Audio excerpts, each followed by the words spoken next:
everybody, welcome back to my channel. This is Debbie from the Inspiration Station. I'm going to do a video today showing you how I put together another page based on this mood board magic, which was an idea from Janet at RTS Scrapbooking. I did a previous video and you can see it here on my channel. What I did in the last video was show you all of the papers and things that I thought would work with this, and I made my page from that. A lot of what I used came from this 6x6 paper pad because the colors worked so perfectly.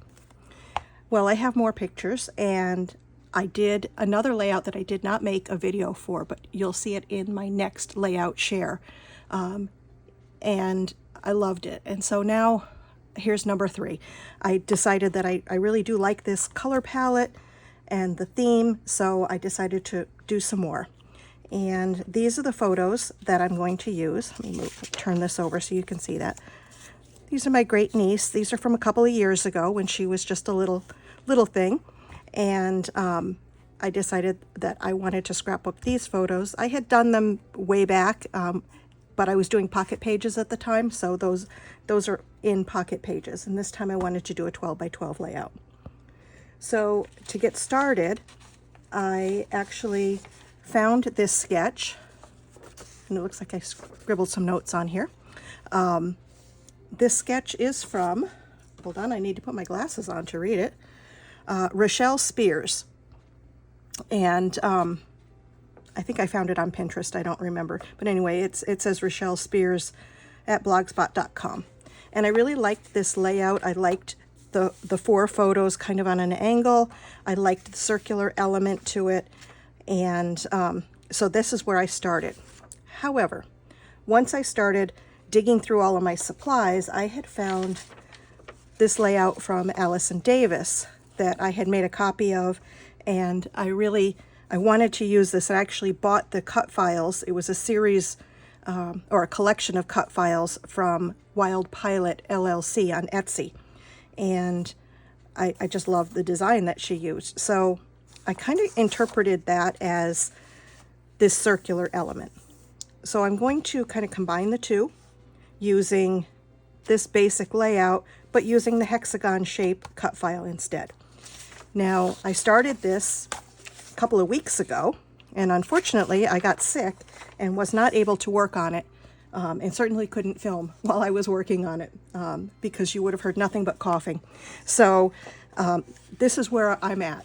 I chose my papers and backed the cut file, and I'll just show you a couple of the papers. I have some scraps here. I did use paper from this fall paper pad. This is from an Amy Tangerine pad, Amy Tan, and I don't remember, I think it was, oh gosh, I can't remember the name of it. It was like Summer Afternoon or something afternoon, I don't remember.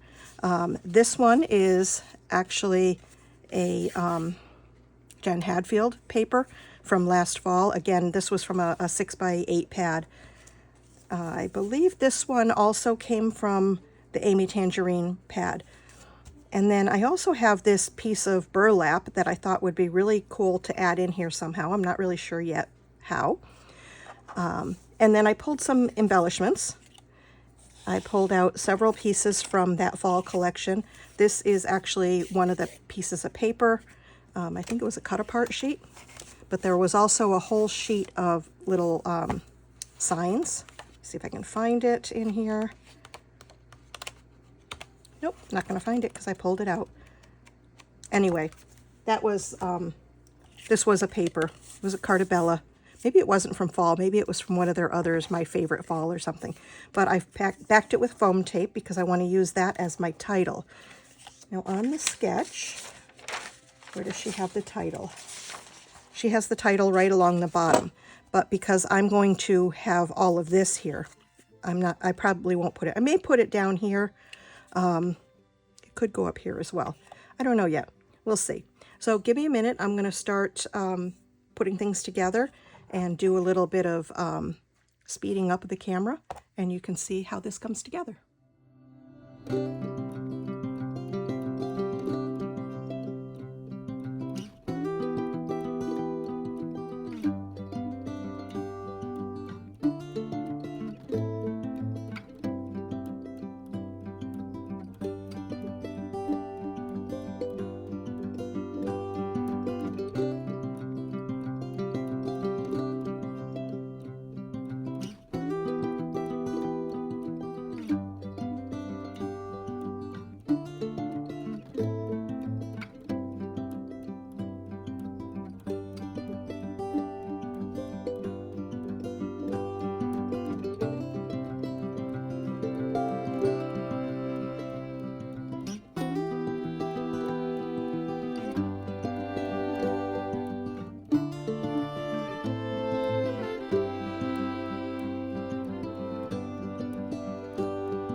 So I've got everything on the page that I thought I wanted, but I feel like it needs something up in this corner, and I'm not really sure what. So I went back and I looked at some of the other cut files that I had cut out from that collection I bought from Wild Pilots, and I have this. Now, I don't think I want the pumpkin up there, but I can trim that off and just use the sunflowers.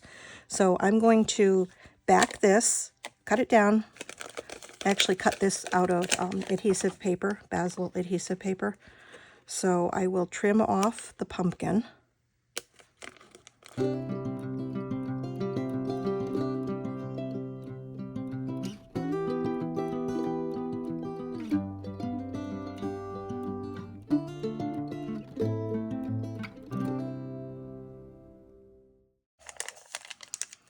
I'm not sure that these cut files were designed for paper. I think they were maybe more designed for vinyl, for like t-shirt designs and stuff, because they are extremely intricate.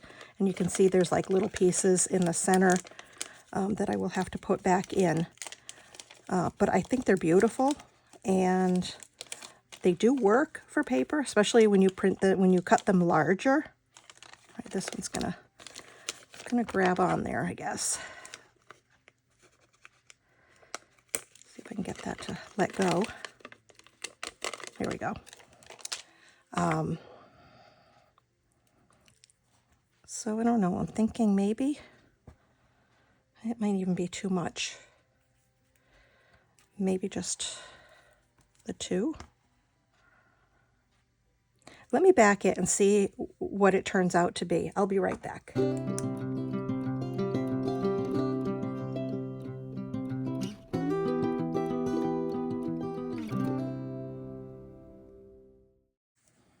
All right, I'm back. I did back this. I have the entire piece, excuse me, backed. The only thing that's bothering me is I had cut this out of a much darker brown than this cut file. So I think I want to bring in something to soften that up a little bit. So I was thinking that I actually cut two of them in case I wanted to spread it out a little bit. I don't know, that might be too much. So let's just move it around. Yeah, I think I'm just going to use the one then. Maybe move it out a little bit. Let's see. But at least that fills in this area. This feels very bare to me. And my journaling is really just going to be her name and the date. There's really not much to say other than her first visit to the pumpkin patch. So I will stick that down. Grab that. Probably pop that up on some foam. And I'm going to go look and see if I have any enamel dots or anything that I want to add to this. So I will be right back.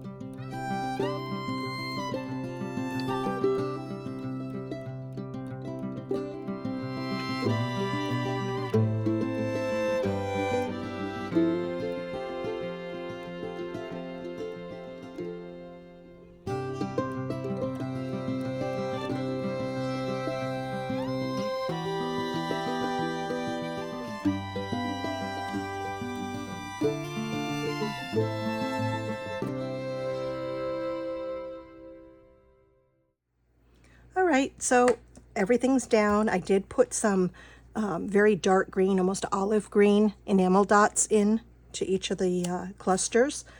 And then just to finish it off, I did go around and ink the edges of the layout. I just took my blending foam and gathered twig, and I just went around and inked up the edges just to kind of finish it off. I really like to have the whole page matted, but because I went so far over with this whole wreath type thing, there really wasn't any room to trim the page down and then mount it on something else, so I decided to just go for the ink. Excuse me. Still haven't quite gotten over that cold. So anyway, if you enjoyed this, please give me a thumbs up. I would appreciate your subscription as well. I enjoyed putting this together for you, and I will see you in the next video.